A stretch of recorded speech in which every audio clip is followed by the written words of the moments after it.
Hello and welcome back to another live edition of the Chronicles of a Gooner.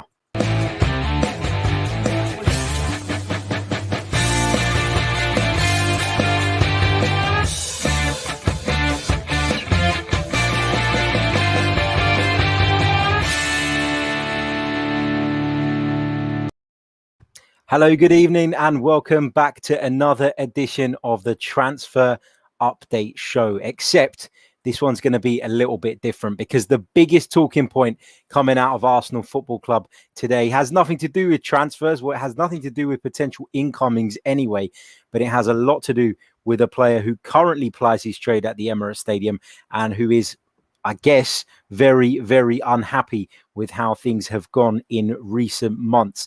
Before we delve into it, a big hello to everybody who's watching us live on YouTube, whether you're joining us on Periscope or Facebook. Big hello to you all, and please smash that like button. It is so important. As I was saying, or as I have been saying on recent streams, likes are the golden currency these days.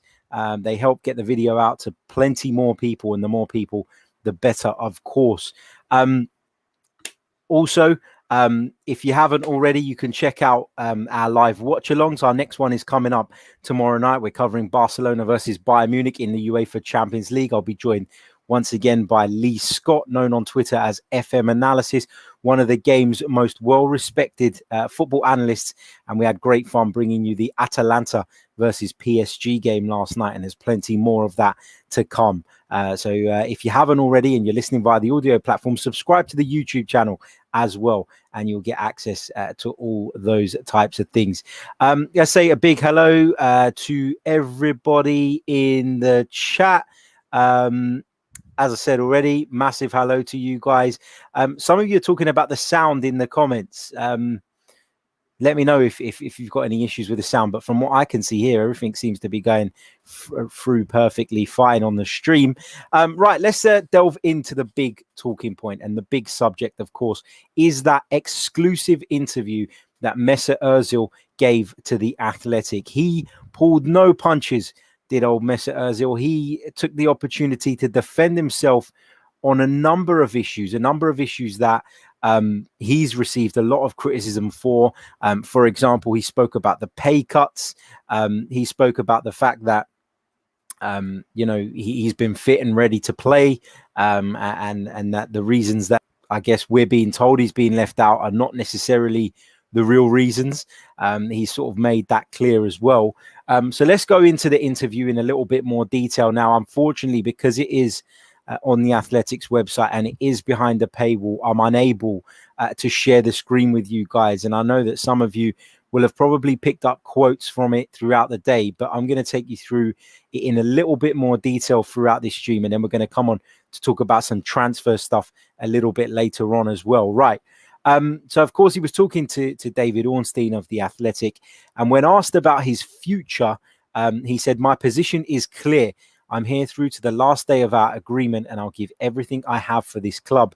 Situations like these will never break me. They only make me stronger. I showed in the past that I can come back into the team, and I will show it again." Now, of course, Mesut Ozil's Arsenal contract expires at the end of next season. His agent has already come out in recent weeks and said that he's not going anywhere. He's now saying that he's not going anywhere. So just reiterating that point, that Mesut Ozil will remain an Arsenal player until the contract expires. Now, if Arsenal were to come along and say, "Here's a payoff, we're going to pay out the remainder of your contract," I'm not entirely sure that Mesut Ozil's stance wouldn't change. Maybe it would. In fact, I'm quite sure it would. If he loves the game of football as much as he says, if he values sort of his career at 31 years old, then you'd think that if the money was on the table for him to walk away, then yeah, maybe he would take it.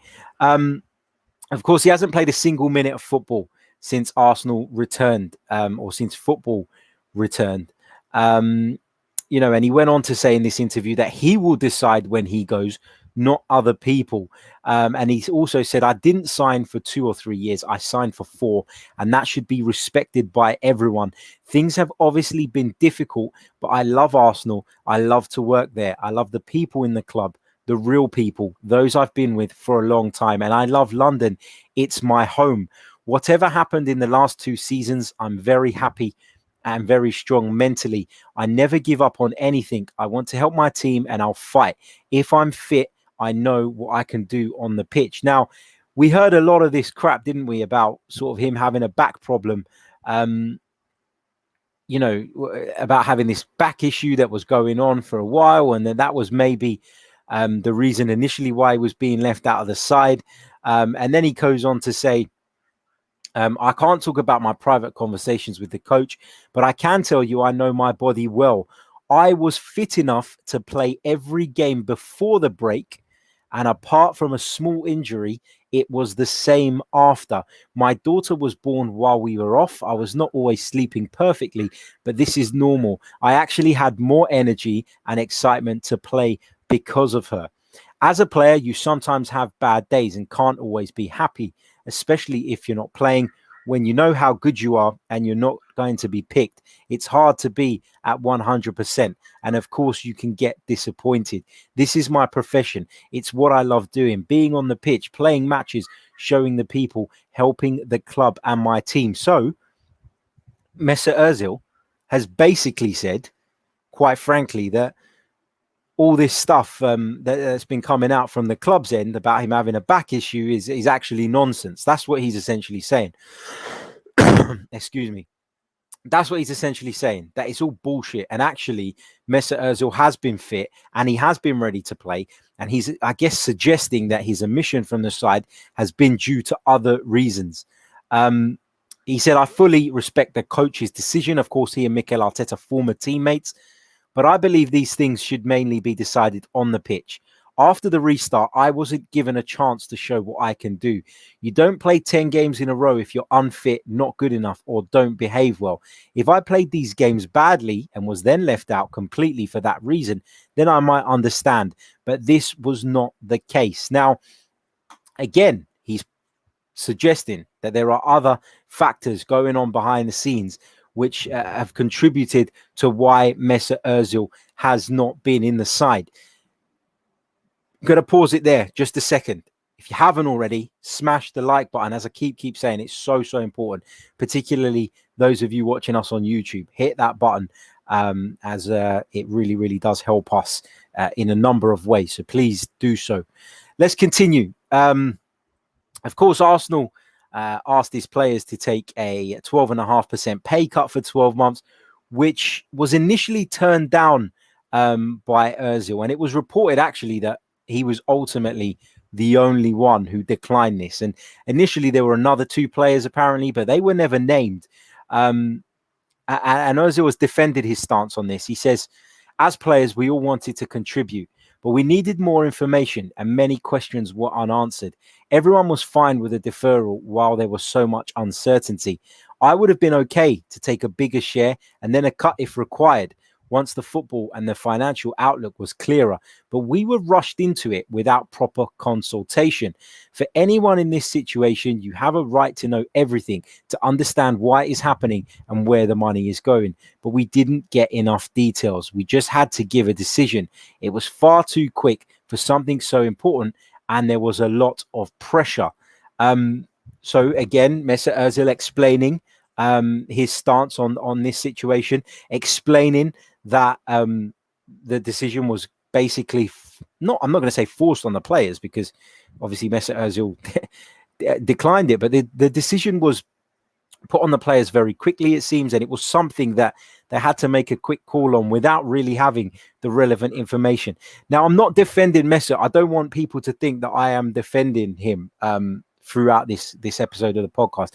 What I'm doing is I'm trying to break down what's actually happened. I'm trying to break down Mesut Ozil's side of the story, and then I'll give you guys my views and my thoughts a little bit later on, because my thoughts are pretty clear, to be honest. He also says, for anyone in this situation, you have a right to know everything, to understand why it's happening and where the money is going.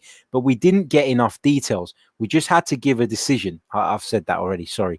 He says, this was not fair, especially for the young guys, and I refused. I had a baby at home and have commitments to my family here in Turkey and in Germany, to my charities too, and also a new project we started to support people in London that was from the heart and not for publicity. People who know me know exactly how generous I am. And as far as I'm aware, I was not the only player who rejected the cut in the end, but only my name came out. And this is the really interesting bit. I guess that's because it is me, and people have been trying for 2 years to destroy me, to make me unhappy, to push an agenda they hope will turn the supporters against me and paint a picture that is not true. Possibly the decision affected my chances on the pitch. I don't know, but I'm not afraid to stand up for what I feel is right. And when you see what has happened now with the jobs, maybe I was. And I said this at the time, didn't I? When Arsenal announced the redundancies, I said it at the time. This was going to cause a shitstorm among the players, and particularly the ones who have been victimized for maybe disagreeing with the pay cut, like Mesut Ozil, and now find themselves, you know, sort of looking back and wondering, actually, where did that pay cut money go? Because surely, you know, the wages of those who have been released, well, a lot of them anyway, are a fraction of what somebody like Mesut Ozil or an Arsenal first team player earns. So that was always going to be something he would come back on. It was always going to be a stick to beat the club with, in light of their decision to make redundancies. Let's see. He said in 2018, I had plenty of options that would have earned me far more money as a free agent, but I committed myself to Arsenal because this was the club and the fan base I wanted to play for. In that sense, nothing has changed. Mikel knows my quality and I will be ready when he needs me. What else have we got here? Just trying to cut some of it out because it is a long old interview. Just want to pick up the key points here. He also talks about the fact that he excelled in a sequence of Premier League appearances before the lockdown, which he did. He says, if you consider the circumstances, you cannot use these statistics if you have to. It is more accurate to look at the data for my whole Arsenal career and from the 10 games after Mikel was appointed. Not so bad for someone who had barely been picked for a year and a half. People will always love or hate you, and the main thing is the people who know you and what they think. What the people outside say about my play or my character is irrelevant. They just speak bullshit to make publicity, and they know by using my name, it will bring them attention. Do it as much as you like. I don't care, or listen to people who don't know me. I didn't get here because of them, but because of the family and friends who I trust and are always behind him. Now, Ozil was obviously quite vocal recently, well, last year, as in fact now, when he criticized the persecution of a group of Muslim people in China. And actually, Arsenal moved very, very quickly to distance themselves from his comments, from fear, I guess, of losing sponsorships, of turning off the Chinese audience. And I think that is wrong. You know, we've seen a lot about sort of the Black Lives Matter campaign recently, and rightly so. It's a very good cause and something that everybody should be behind. But this is a cause that people should be behind as well, or a cause that at least people should allow others to have their views on. Now, Arsenal didn't necessarily need to come out and back what Mesut Ozil had to say if they didn't entirely agree with it, but by condemning what he said and by moving quite sort of clearly to distance themselves from it, they damaged their reputation with him. Relationship, I should say. And that relationship has never quite recovered, I don't think. And he goes on to talk about that. He says, every human is equal. It doesn't matter what religion or color you are, Muslim, Christian, Jew, black, white, or anything else. We are all the same. What I said was not against Chinese people. It was against whoever is doing this to the Muslims and other people who are not helping them, such as other Muslim countries. I've given a lot to Arsenal on and off the pitch, so the reaction was disappointing. They said they don't get involved in politics, but this isn't politics, and they have got involved in other issues. In America, we saw George Floyd killed, and the world spoke up to say Black Lives Matter, and that is correct. We are all equal, and it's a good thing that people fight against injustice. There are a lot of black players and fans of Arsenal, and it's fantastic the club is backing them. But I wish people would have done the same for the Muslims, because Arsenal have many Muslim players and fans as well. It's important for the world to say that Muslim lives matter. So I think Mesut is right to be upset about Arsenal's handling of that situation. It was one of those situations that at the time I cringed when I heard it, or when I saw that Arsenal had publicly distanced themselves from it, because we all know that, you know, it's a cause that would be no doubt very close to Mesut Ozil's heart as a Muslim. And you know, he's right to feel a little bit aggrieved at the way the club sort of handled these comments. And I don't want to keep beating that drum, but I feel like that was another in a long list of things that have gone wrong and in the breakdown of the relationship. Let's go to some of your live comments before we talk about something else. Omar says, this guy needs to fuck off. He's a twat. Clearly not happy with Mesut Ozil. Matt Gray says, I completely agree with Ozil bringing attention to what's happening in China. However, I fail to see what he wants to achieve from this interview. He isn't going to get back in the team. Brad says, big up, Harry. How you doing, mate? Welcome. Tawana says, Ozil's statement will only make press conferences difficult for Arteta. I think Arteta's, like, look, if Arteta's reasons for leaving him out of the team are because he's been instructed to do so because of this ongoing dispute between the club, then that is wrong. No matter how much you back Mikel Arteta, and I do back him, I back him very much so. But ultimately, when it comes to Arsenal Football Club, as a fan, all I'm interested in is the decisions on the field. And if Mesut Ozil can bring something to this team that we are lacking, and we have been lacking at times, a bit of creativity, there's no doubt about that, then I don't agree with Ozil being left out of the side if these are the reasons, if it is because of these issues going on in the background. You know, I can't say for sure if that is the case. I hope and I trust that Mikel Arteta is someone who will act with integrity and who will make the right call. But there's no doubt in my mind that there is pressure from the club at the moment to try and move Mesut Ozil on somehow. And if it means freezing him out and trying to force his hand, I think that's the approach that the club have taken. It's very much an approach that they seem to have sort of been trying to implement for a while now. For me, that is wrong. It is wrong. Nekizi says, this is fucking toxic for Mesut. He's ruining his legacy at the club. Is it toxic, though? I guess it's probably a good time to come into my thoughts about it. When you read that, it is very difficult to disagree with much of it. Honestly, it is. It is a really strong interview from Mesut Ozil. And we talk a lot about Mesut having one of the best PR teams in the business. And that is proof. I've never really regarded Mesut as the type of confrontational and spiky character that he comes across as in this interview. Therefore, it does make me feel like this is very much a statement or an interview, that has been put together by a PR team, that has been approved by a PR team. Look, if he's got the money to pay them and that's what they're hired to do, then that's absolutely fine. But it does feel like this has been very carefully structured and it's been put out with an intention to clear his name on a lot of these issues. And for me, some of the issues on some of them, not all of them, because, you know, he doesn't talk about the fact that managers have said he doesn't give it all in training. He doesn't mention that, and he's not going to. But on some of the issues, I make Mesut right. Some of them I don't. But obviously, you know, he's not brought up some of the things that have been said and bandied around about him. And why would he? He won't, would he? He doesn't want to damage his own stock. Guys, let's quickly check in on how many likes we've got at the moment. Almost 200 of you watching us on YouTube at the moment, or across the multiple platforms. Let's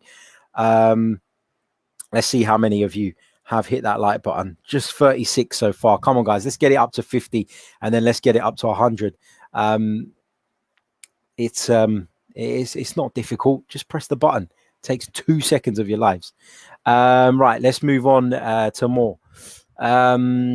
Ray Anderson highlights the part in the interview where Mesut mentions the real people at the club. Is that a dig at someone? Yeah, it feels like it is. It feels like it really is. And Mesut clearly has issues with some people in the club, some people, I guess, behind the scenes. And I feel like that was a very calculated phrase that he used there. What else have we got here? Stan the Man says, when this Ozil saga is over, I'll be having a wild street party and you're all invited. We'll hold you to that, my friend. And lots of people joining in. Ray saying, don't want to go to a party in this time. Whereas the Mr. Arsenal podcast says, I'll bring the Magnus Stan. Right. What else have we got here? Ryan Smith says he doesn't work hard enough off of the ball for Arteta. If he stays, he will be played in the Europa League and the Carabao Cup. Maybe so, but that's still better than nothing, isn't it? So I guess, we've got to...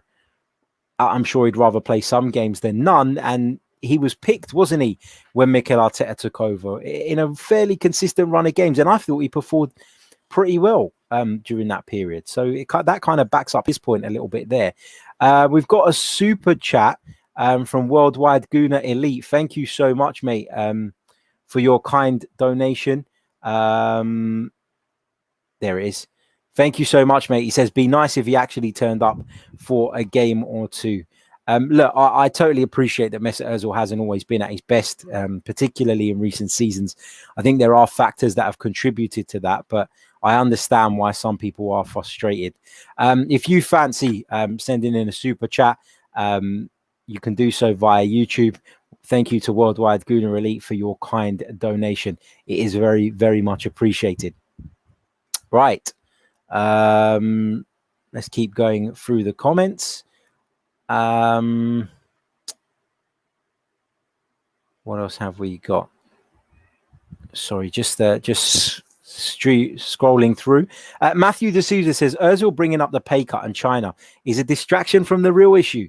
He's another footballer on big wages that a club can't find a buyer for, and therefore both parties are stuck with each other.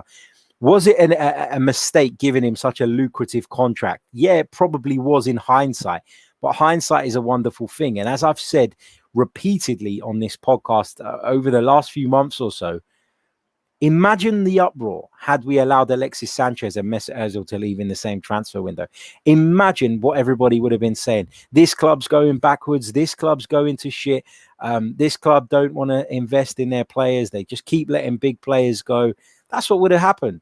So every single one of us celebrated the fact that Ozil got that contract at the time it happened.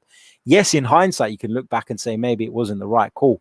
But I don't think you can keep sort of going back to this and pointing at the club for making that decision.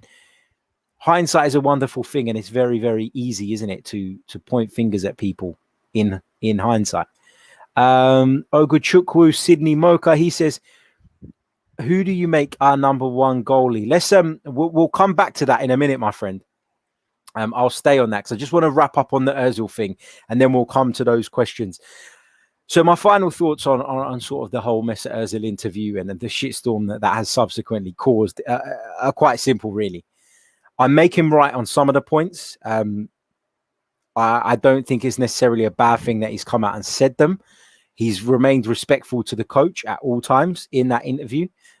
He has made it known that he feels he may be being left out of the team for reasons that are not to do with what he produces on the pitch.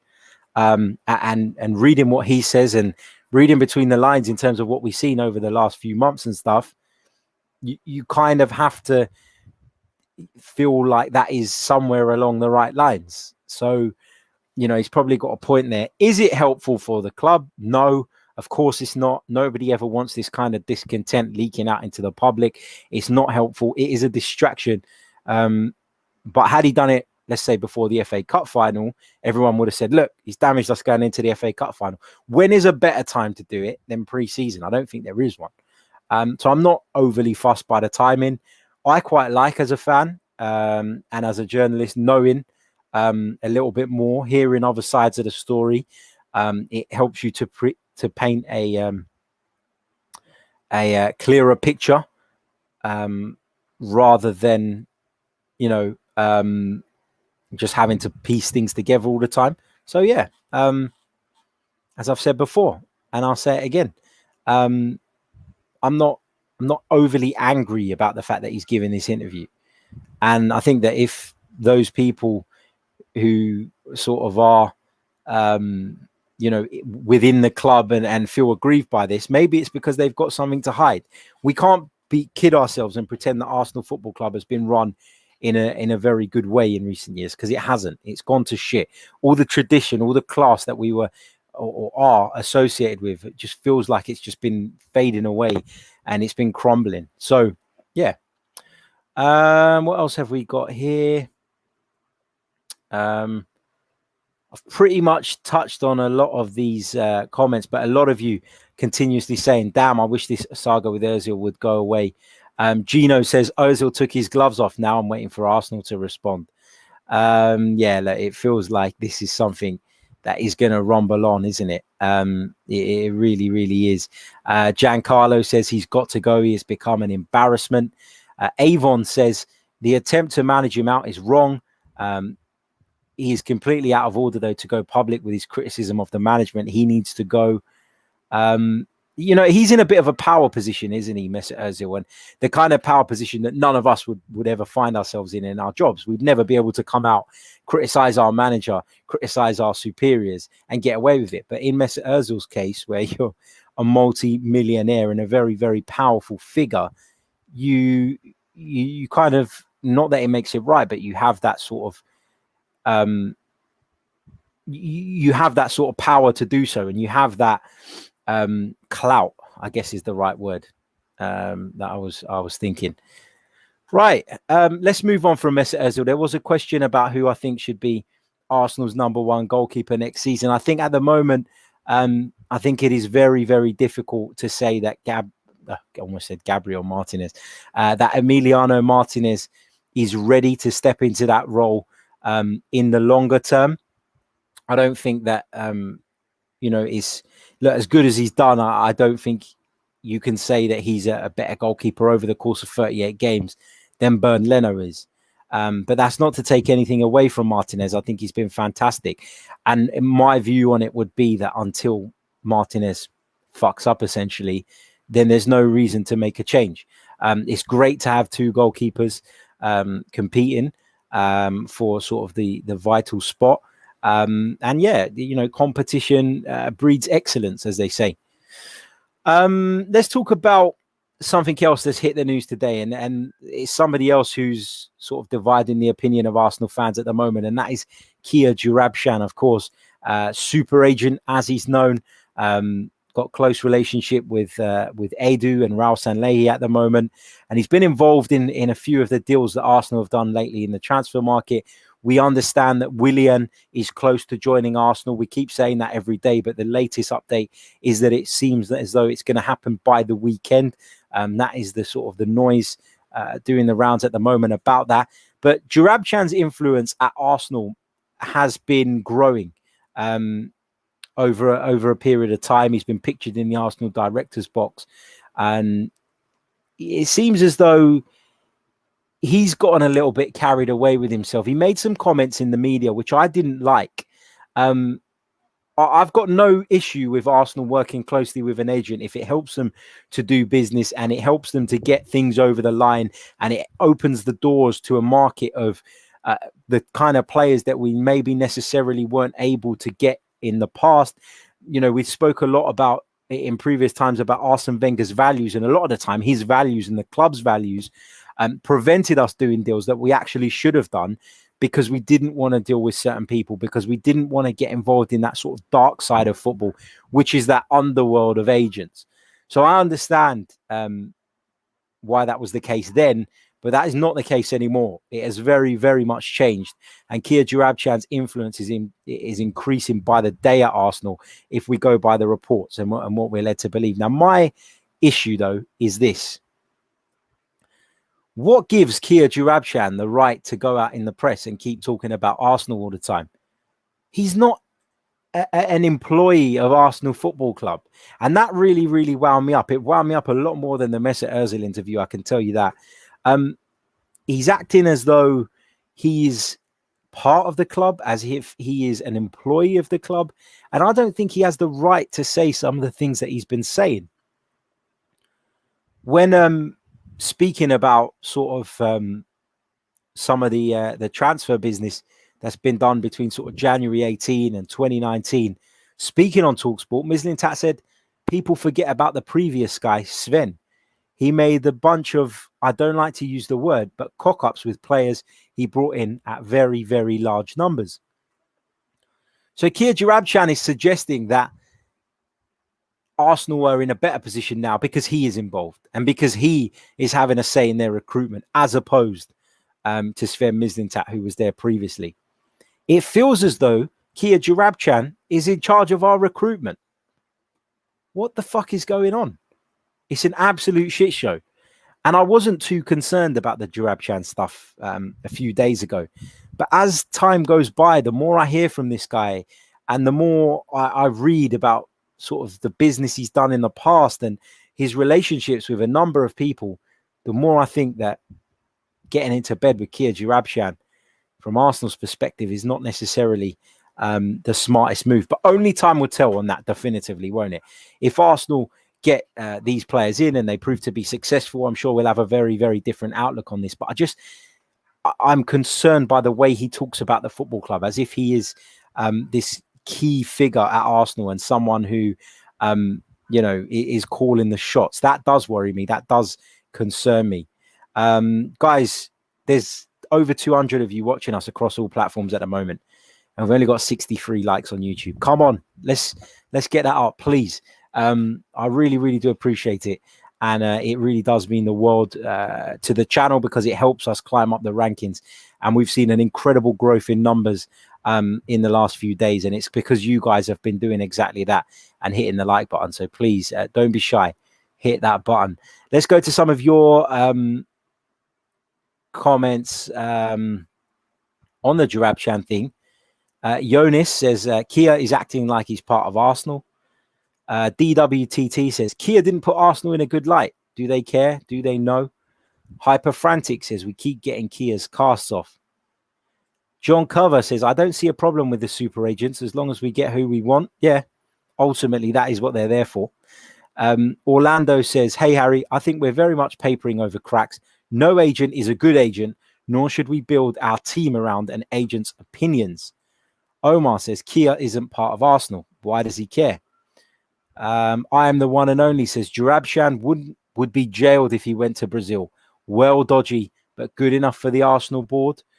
Winston says, I don't trust Raul or Kia. And a lot of people talk about Raul. And the thing with Raul is this. You don't last at a club like Barcelona for as long as he did if you're not ruthless in business, if you're not someone willing to do things that are going to be unpopular. He's clearly someone who's willing to get his hands dirty. And to a degree, I feel like that's what Arsenal needed. But I'm yet to be convinced that Raul Sanllehi is or will be as influential as some thought he might be when he came in. Carlito says Kia's in charge of Arsenal's transfer policy. Ramon says Kia is a conflict of interest. How will other agents deal with Arsenal going forward? Archangel says he obviously has an arrangement with Sanllehi. So lots of people are concerned by this. Ian Mighty says he is made part of Arsenal by this incompetent board. And Giancarlo says the club should come out on Kia's comments. Yeah, they should. I think that they should tell him off behind the scenes and maybe release a statement. And I think there will be some repercussions to what he said. Not necessarily sure they'll be made public, but I think there will be a conversation going on about that interview he gave to TalkSport. There has to be. There has to be. Femi has a different opinion and says Kia will be all right, same as Wolves are with Mendes.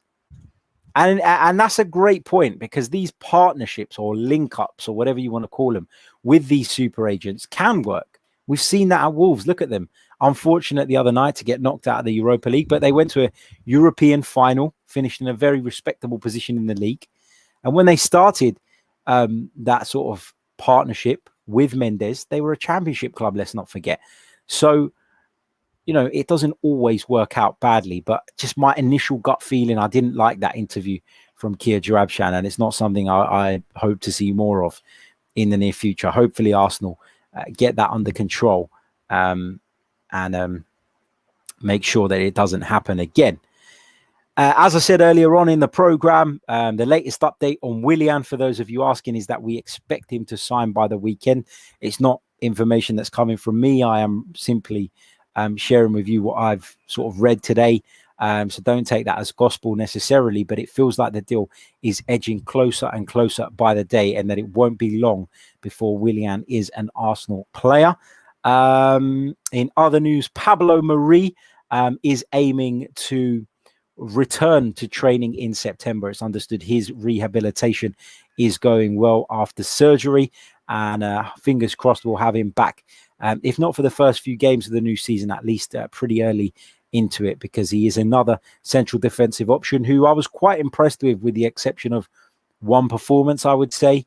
And so I'd be glad to have him back, and I think we're crying out for someone to play in that left centre back position, because we want to see Kieran Tierney playing that left wing back or left back, don't we? We know that is his best position, and we feel like we're missing something, or we're missing the trick when we're having to tuck him in at centre back. So yeah, that's good and positive news. Also, the Community Shield details have been confirmed. That's going to take place on the 29th of August. It's a Saturday, I believe, which is great news.